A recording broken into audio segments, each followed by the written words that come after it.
For Social Media Week, Singaporean Daphne Chui volunteered to be sent to London without any money or a place to stay, using contacts via social media sites Facebook and Twitter to acquire a place to stay, food and a way to get around the city.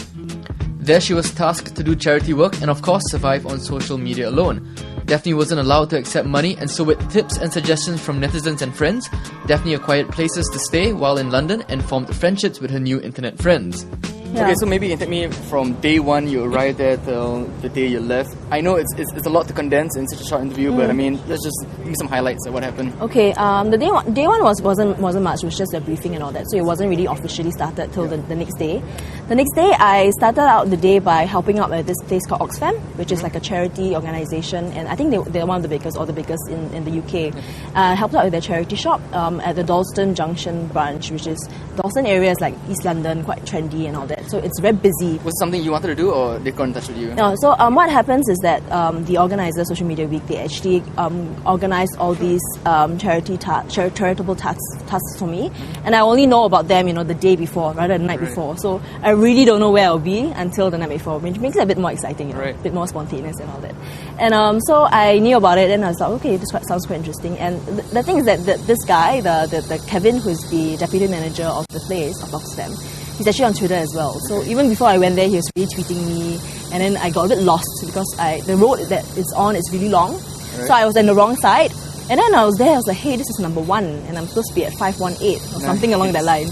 So then he tweeted me. He said, hey, you're in the wrong place. You have to take a bus down. I was like, oh, okay, great. Right. So even before I met him, we were really contacting via Twitter. There was no exchange of handphone numbers, no address, nothing. Everything was just through Twitter and Facebook. Yeah.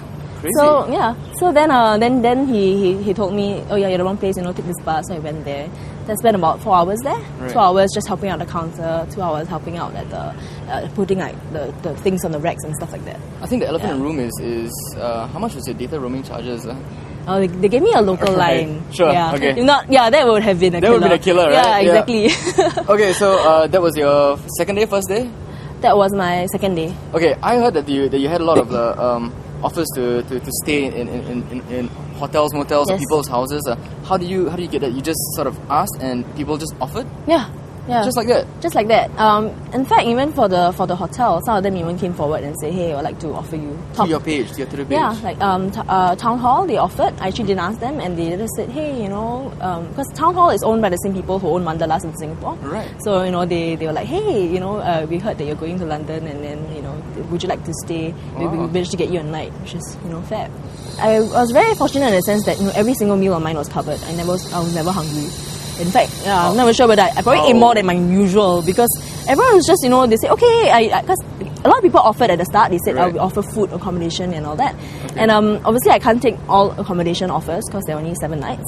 And then I said, I thought, okay, I'll meet for food. And then I'll just tweet or Facebook the person and say, hey, would you like to meet on this day, blah, blah, blah. And then they were like, okay. And then, they will suggest a place to meet and then we'll go there and they'll pay for my lunch. How did you choose who to meet? People that sort of tweeted you?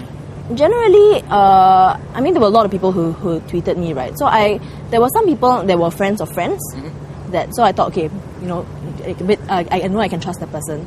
Did you feel unsafe at any point? Actually, no, not at all. Wow. I think because London is quite easy to get around. The tube system is very extensive.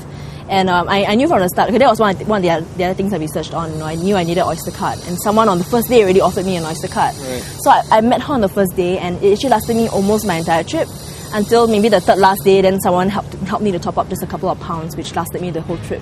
So could you stay alone in a stranger's house in a foreign country? In the next part, Daphne weighs in her opinions if the average Singaporean can survive on social media.